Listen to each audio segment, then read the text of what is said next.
Hello everyone. I hope everyone is doing good and we are back here with the part 3 of mineral and nutrition, that is your chapter 12 आपके 11th standard का. Okay. We have discussed around 33 questions related to your mineral and nutrition, जिसमें हमने essential and non essential पढ़ा था, macro and micro nutrients पढ़े. तो आज उन्हीं के बारे में फर्दर पढ़ते हैं. ठीक है, उन्हीं न्यूट्रिएंट्स पे ही आपके क्वेश्चंस हैं एंड कुछ आपके ट्रांसपोर्ट एंड प्लांट्स जो हैं उसके भी क्वेश्चंस हैं, राइट, जो इम्पोर्टेंट है. चलें आगे. तो let's start. Your first question is generally from which of the following parts of the plants the minerals are remobilized. जो मूवमेंट होती है मिनरल्स की वो कहाँ से होती है? ए सेनेसेंट पार्ट से, B growing part of the plant से, सी यंगर लीफ से, या डी डेड टिश्यू से. तो मूवमेंट जो होती है, जो मिनरल्स हैं वो रीमोबिलाइज कहाँ से होते हैं?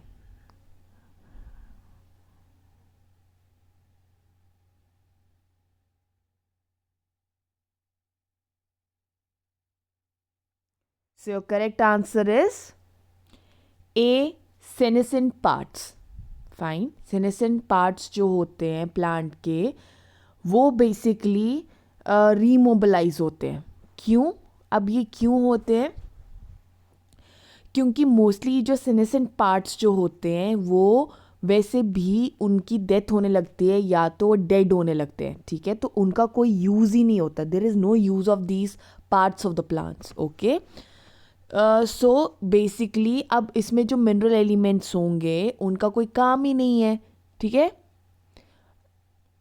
तो इनकी कोई डेवलपमेंटल कोई प्रोसेसेस कैरी आउट ही नहीं कर सकते इस पे. ठीक है, तो वहाँ से जो मिनरल्स हैं उनको रीमोबिलाइज किया जाता है. फाइन. सो जो सेंसेड पार्ट्स क्या हो गए, जो बेसिकली ओल्ड हो जाते हैं. ठीक है, डिके हो जाते हैं विद टाइम. ठीक है, ओके, जिनकी फर्टिलिटी डिक्रीज कर जाती है विद टाइम प्लांट्स की. ठीक है, या वो डेड होने लगते हैं, तो वहाँ पे उनके जो मिनरल्स हैं मोबिलाइज कर जाते हैं. फाइन. सो सेंसेड पार्ट्स जो होते हैं, A is your correct answer. Next, which of the following element is not remobilized. कौन सा एलिमेंट को हम रीमोबिलाइज नहीं करते हैं? A phosphorus, B sulphur, C nitrogen और D calcium.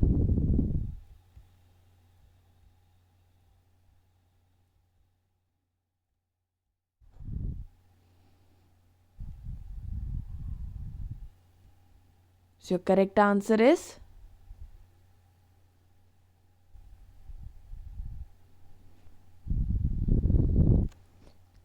that is D calcium. Phosphorus, sulphur और जो नाइट्रोजन होते हैं, ठीक है, ये रेडली मोबिलाइज कर जाते हैं. ठीक है, और मैंने पहले ही बोला था जो कैल्शियम है, ठीक है, वो मोबिलाइज नहीं हो पाता क्योंकि ये स्ट्रक्चरल कंपोनेंट बनाता है, ये सेल वॉल बनाता है या मिडिल लैमेला बनाता है. राइट. फाइन. ये जो होता है पार्ट जो कैल्शियम है, इनको आप मोबिलाइज नहीं कर सकते हो. फाइन. चलें next. How do most of the nitrogen travel in plants. Plants में कैसे ट्रैवल करता है? As ammonia, as nitrates, as inorganic ions और as nitrogen gas.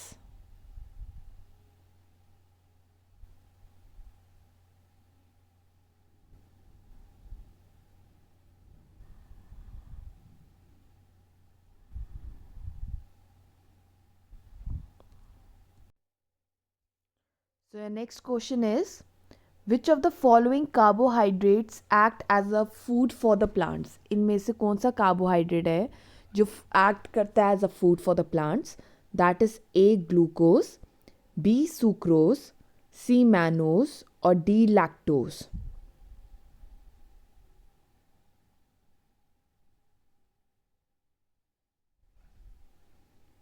Okay, so what is your correct answer? Your correct answer is B sucrose. जो carbohydrates की different forms होती है, हमने खुद पढ़ा है. होता है, सुक्रोज होता है, मैनोज होता है, लैक्टोज होता है, वेरियस फॉर्म्स होती हैं जो बेसिकली उसकी जो ट्रांसपोर्टेशन होती है, ठीक है, सुक्रोज के फॉर्म में होती है, ठीक है। जो सुक्रोज होता है उसको ट्रांसपोर्ट किया जाता है वैस्कुलर टिश्यूज़ के थ्रू। अब वैस्कुलर टिश्यूज़ आपको पता है ना क्या होते हैं, फाइलम और जाइलम जो हो गया। बेसिकली जो खाना होता है वो फाइलम के थ्रू होता है, ठीक है, सोर्स से सिंक तक जो बेसिकली सुक्रोज को ट्रांसपोर्ट किया जाता है। Okay, so it is transported in this way. Fine. So B is your correct answer. Next, what is understood by the term sink in the plants? अब term sink बार बार बहुत use किया गया है, तो उसका क्या मतलब है? A, the part that needs the food. B, the part that synthesizes the food. C, the part that is going to die. Or D, the part that is going to fall.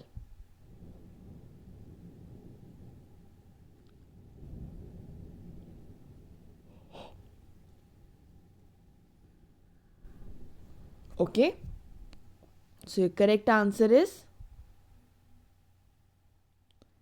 A, the part that needs the food. Okay, is your correct answer. Fine. Basically जो source होता है, हम कहते हैं ना source to sink जाता है, यही बोला जाता है ना, सोर्स टू सिंक। फाइन। जो सोर्स होता है वो वो पार्ट होता है जो बेसिकली सिंथेसाइज करता है फूड। क्या करता है?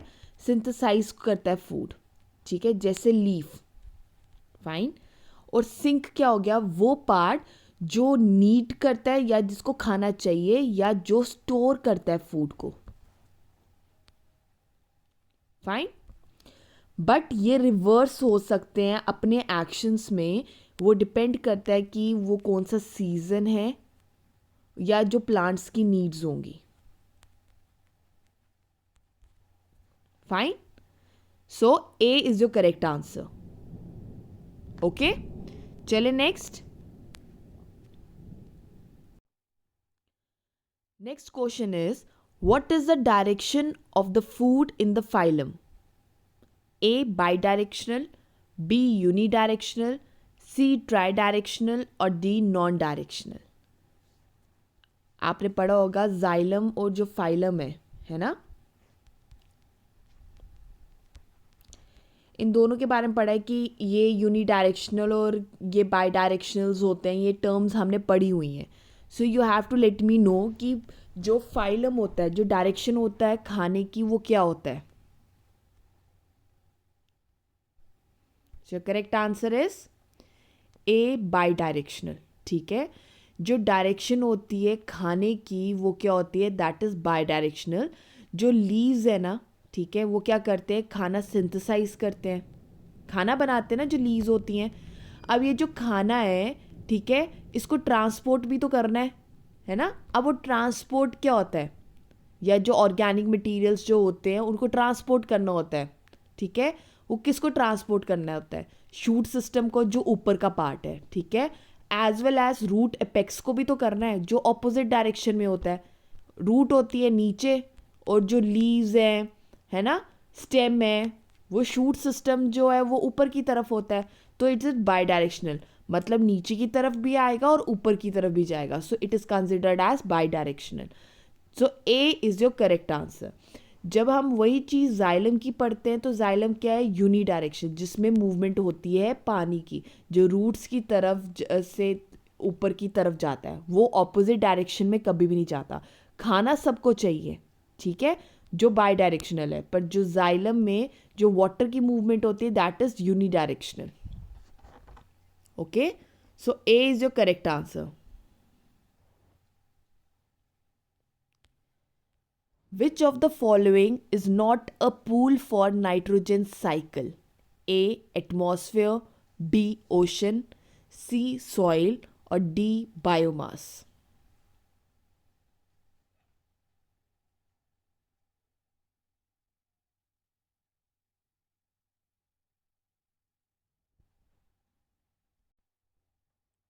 So, कौन सा पूल नहीं है नाइट्रोजन साइकिल में, मतलब तुम्हारी नाइट्रोजन साइकिल में इनमें से कौन सी चीज़ है जिसकी रिक्वायरमेंट नहीं होती है व्हेन अ नाइट्रोजन साइकिल या मेटाबॉलिज्म जब नाइट्रोजन का हो रहा होता है. ठीक है. So what is the correct answer?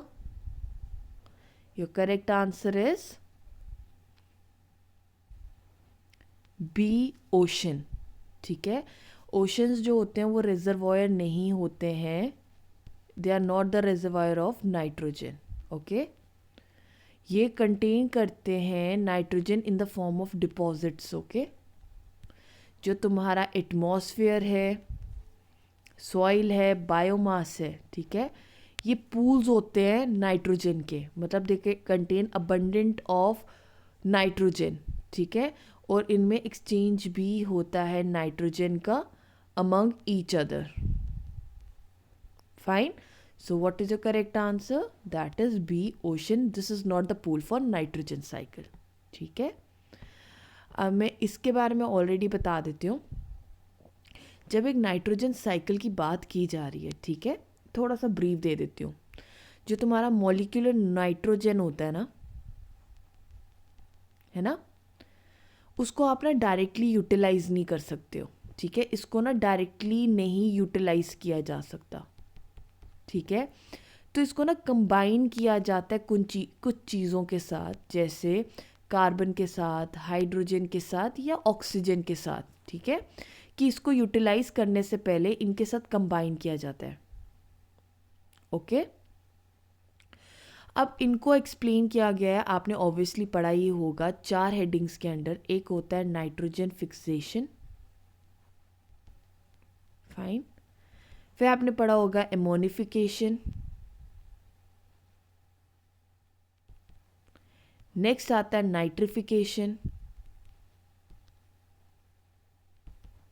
और last but not the least वो आता है डेंट्रिफिकेशन.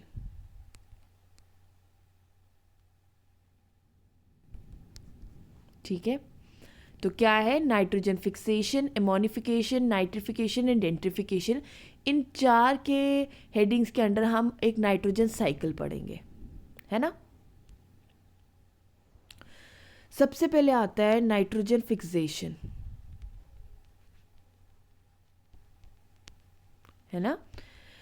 इसमें क्या होता है? जब कन्वर्जन होती है नाइट्रोजन की एमोनिया में, है ना, उसको कहा जाता है नाइट्रोजन फिक्सेशन. अब इसमें एक फिजिकल प्रोसेस होता है या तो बायोलॉजिकल प्रोसेस होता है, वो आप खुद डिटेल में पढ़ेंगे. I am telling you the topic. ठीक है. इस तरह एक नाइट्रोजन साइकिल चलती है. Okay. Next is about your ammonification. अब एमोनिफिकेशन क्या होता है? It's step in nitrogen cycle की बात हो रही है. ठीक है. जब एक ऑर्गेनिक नाइट्रोजन, जब एक डिकम्पोजिशन होती है, किसकी? ऑर्गेनिक नाइट्रोजन की. किसमें? Of dead plants and animals into ammonia में चेंज हो जाता. ठीक है. जब एक डिकम्पोजिशन होती है ऑर्गेनिक नाइट्रोजन की of dead plants and animals into ammonia, उसको कहा जाता है, क्या बोला जाता है? That is ammonification. ठीक है. फाइन. और ये एमोनिफिकेशन प्रोसेस किसके थ्रू टेक प्लेस करता है? कुछ बैक्टीरिया मिलते हैं जो सॉइल में प्रेजेंट होते हैं, तभी कहा है it there is a pool of what? Nitrogen cycle in the soil. तो ये यहां से हुआ. ओके. समझ गए? या बायोमास आ गया तुम्हारा. नेक्स्ट आ गया एमोनिफिकेशन के बाद नाइट्रिफिकेशन.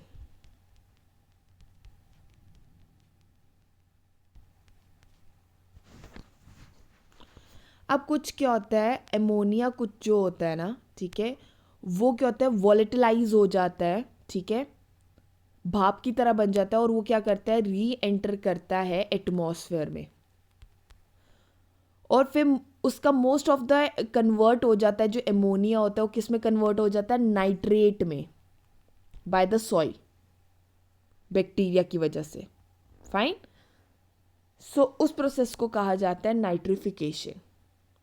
ओके, तो एटमॉस्फेयर भी इन्वॉल्व हो गया, सॉइल भी इन्वॉल्व हो गया और बायोमास भी. Last but not the least that is denitrification. Denitrification क्या होता है? जो नाइट्रेट्स होते हैं ना सॉइल में, उनको भी रिड्यूस किया जाता है to nitrogen by the process of denitrification. Okay, और फिर रिलीज हो जाता है किस में? एटमॉस्फेयर में.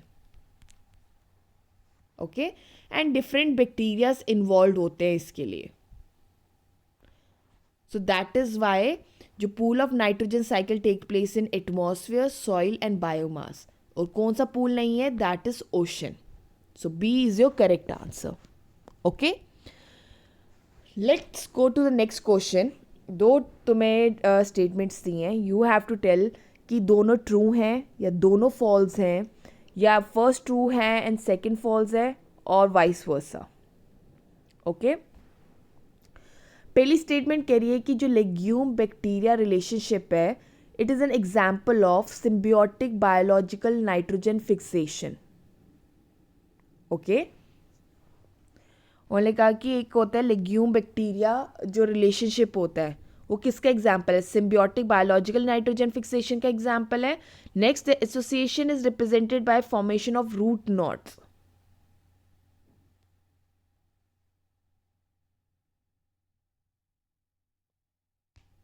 Okay, so you have to tell me कि कौन सी स्टेटमेंट ट्रू है. You have given the 4 options, आप बताइए.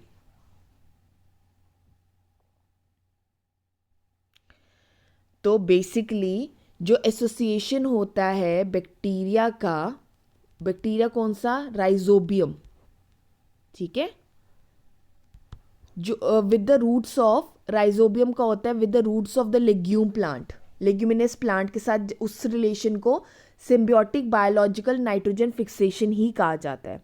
और उनकी association is represented by formation of root knots? No, it is represented by formation of pink root nodules. Nodules बनती है, ना कि knots.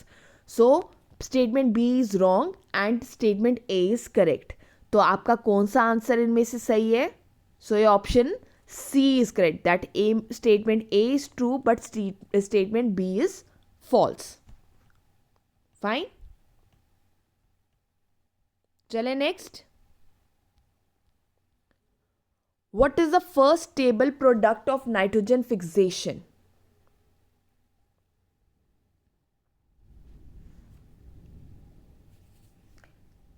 Okay, A N2, that is nitrogen.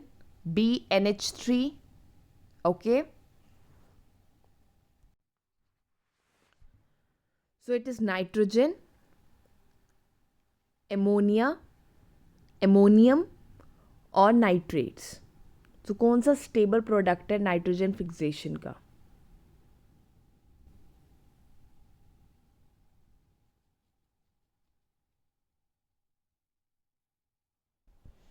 So first stable product of nitrogen fixation is, अगर हमने पढ़ा होगा तो सब में आपने पढ़ा है, that is ammonia is the answer.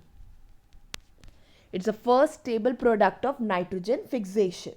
So B is your correct answer. ठीक है, चले next.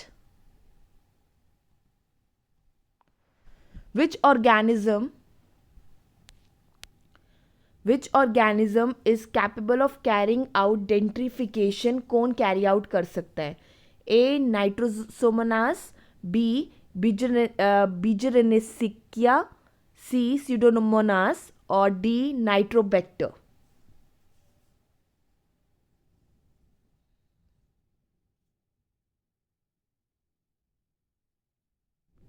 सो अभी हमने नाइट्रोजन साइकिल में पढ़ा है ना? नाइट्रिफिकेशन, डेंट्रिफिकेशन, ये हमने सब पढ़ा. 4 तरह की नाइट्रोजन फिक्सेशन होती है. ठीक है, सो डेंट्रिफिकेशन कौन सा ऑर्गेनिज्म कैरी आउट करता है? Your correct answer is C, pseudomonas. Okay, so C is your correct answer. चले next. The form of nitrogen absorbed by the plant is NO2, N2O, NH3 or NO.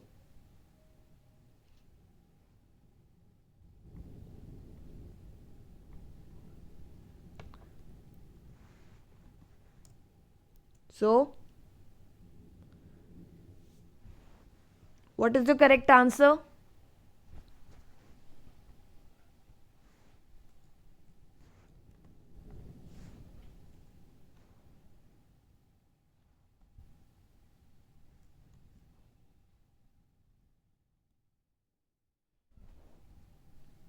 So आपको बताना है कि nitrogen absorb जो होता है by the plant is nitrogen, ये सबको पता है, फॉर्मूलाज पता होने चाहिए। क्या है? नाइट्रोजन डाइऑक्साइड, ये आ गया नाइट्रस ऑक्साइड, NH3 तो पता ही है, what is that? Ammonia, and next is nitrous oxide.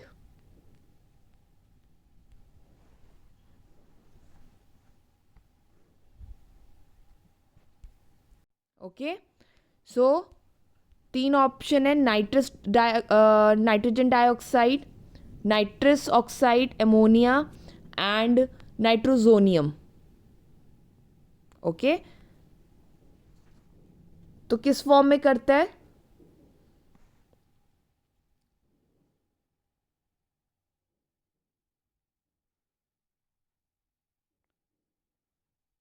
That is C is your correct answer, that is ammonia. And next, अगर एमोनिया ऑप्शन हो तो next answer is your nitrogen dioxide. Okay, so किस form में plants absorb करते हैं? Nitrogen dioxide की form में या एमोनिया में, पर ammonia is the first stable product, so you'll write NH3 only. Okay,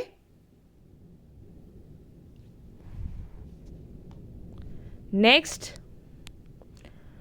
the process under which nitrogen and hydrogen combine to form ammonia under high temperature and pressure condition is called as A. Biological nitrogen fixation, B. Natural nitrogen fixation, C. Electrical nitrogen fixation or D. Industrial nitrogen fixation.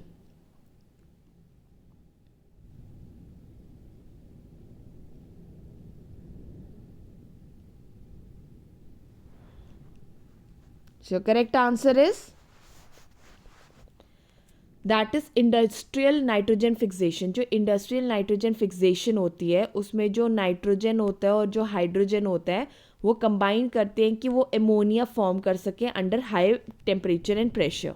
ठीक है, जो electrical nitrogen fixation होती है, ठीक है, ये lightning process के under take place करती है। और जो तुम्हारा नेचुरल नाइट्रोजन फिक्सेशन है ये ऐसी कोई चीज़ ही नहीं है। और जो बायोलॉजिकल होती है वो प्रोकैरियोटिक बैक्टीरिया कैरी आउट करते हैं।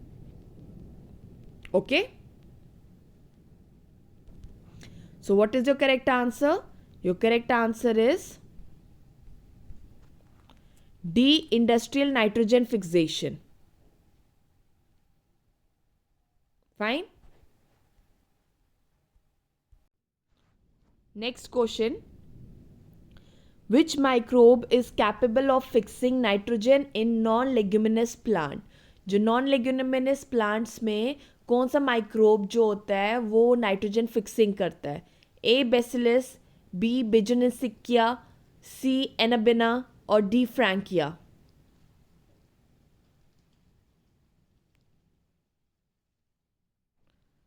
सो correct answer is D. Frankia. जो फ्रैंकिया है ये ऐसा माइक्रोब है जो फिक्स करता है नाइट्रोजन को in non leguminous plants such as Alnus में। ओके, चले नेक्स्ट। दो स्टेटमेंट्स दिए हैं, you have to tell whether it is both are true, या दोनों ही गलत है, या फर्स्ट ट्रू है तो दूसरी गलत है, या दूसरी ट्रू है और पहली गलत है। ओके, आपको दिया गया है कि पहली कह रहे nodule that arises from root hair cells contain enzyme nitrogenase. The nodule get its pink color from nitrogenase. Nodule की बात हो रही है।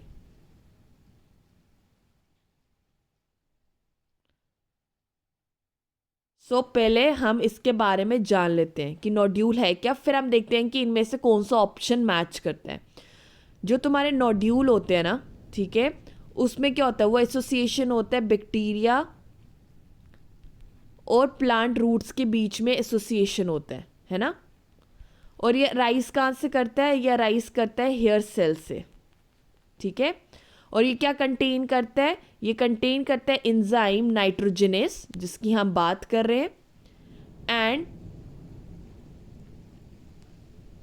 लीगा हीमोग्लोबिन पिगमेंट, ठीक है। पहला क्या बोला, nodule that arises from root hair cell contain enzyme nitrogenase. ये तो स्टेटमेंट ट्रू हो गया, फाइन। दूसरा बोल रहा है कि जो नोड्यूल है it gets pink colour from nitrogenase, ठीक है। जो उसको पिंक कलर मिलता है वो उसको लीगा हेमोग्लोबिन से मिलता है, लेग हीमोग्लोबिन से। किससे मिलता है, लेग हीमोग्लोबिन से मिलता है, ना कि नाइट्रोजनेस से। तो दूसरी स्टेटमेंट क्या होगी, फॉल्स होगी। So what is your correct answer, your correct answer is C, statement A is true but statement B is false, fine. चले next question, which enzyme catalyzes the process of transamination। कौन सा enzyme catalyse करता है the process of the transamination, A lipase, B nitrogenase, C transaminase और D glutamate dehydrogenase.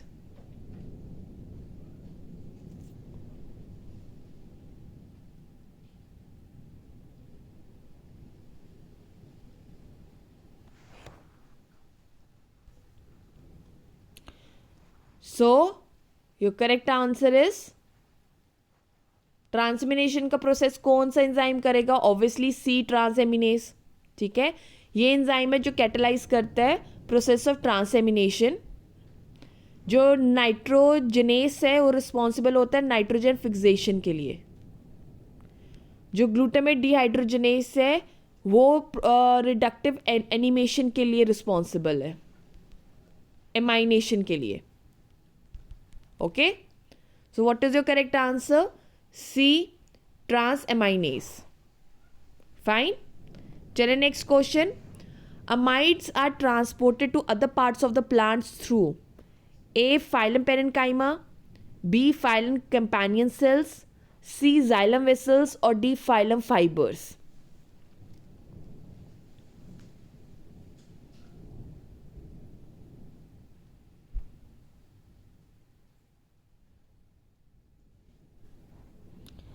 So your correct answer is C xylem vessels. जो xylem vessels होती है ना, ठीक है, जो बेसिकली जो अमाइड है ना वो कंटेन करता है ज़्यादा नाइट्रोजन देन एमिनो एसिड्स, ठीक है। और ये ट्रांसपोर्ट होते हैं other parts of the plant through xylem vessels के थ्रू होते हैं। फाइलम टिश्यूज़ का, फाइलम पेरेन्काइमा, कंपेनियन, इनका कोई भी रोल नहीं है, ठीक है। जो बेसिकली जाइलम वेसल्स होती हैं वही ट्रांसपोर्ट करती हैं अमाइड्स को, okay. So what is your correct answer, your correct answer is C xylem vessels, okay. By this we have come to the end of a unit 3, है ना। हमने complete कर लिया है दैट इज, और उसका चैप्टर 12 हमने ऑलमोस्ट 12 चैप्टर डिस्कस कर लिए, ठीक है। So we have come to an end with this chapter. I hope everyone is working with it or daily basis पे you are solving all these MCQs. I always tell you कि this is important because I don't want to burden you at the end. Fine. आपके लिए ही burden होने वाला है जब आपसे इतना कुछ कंप्लीट नहीं होगा, okay. So it has a lot of weightage, you know कि जो आपका अपकमिंग एग्ज़ाम है जून जुलाई, जिसकी अभी टेंटेटिव डेट शीट ही है, यू नेवर नो कि क्या क्वेश्चन आ सके। I am trying my best कि हम ज़्यादा से ज़्यादा इसको कवर कर सकें, okay. So I am hoping कि आप साथ साथ पढ़ रहे हैं, इसको डेली बेसिस पे करेंगे। आई नो अभी बहुत चीज़ें तुम्हें याद भी नहीं रहेंगी, but in a long term it will be very beneficial for you, ठीक है। So all the very best, in chapters को पढ़िए, आई एम नॉट सेइंग कि चैप्टर्स कम है, चैप्टर्स बहुत ज़्यादा है, इसलिए आपको सिलेबस भी ज़्यादा लगेगा. Okay, so all the very best. Please इनको अच्छे से पढ़िए so that it is easy for you to understand. Okay, all the very best. Have a good day. Take care. Bye bye.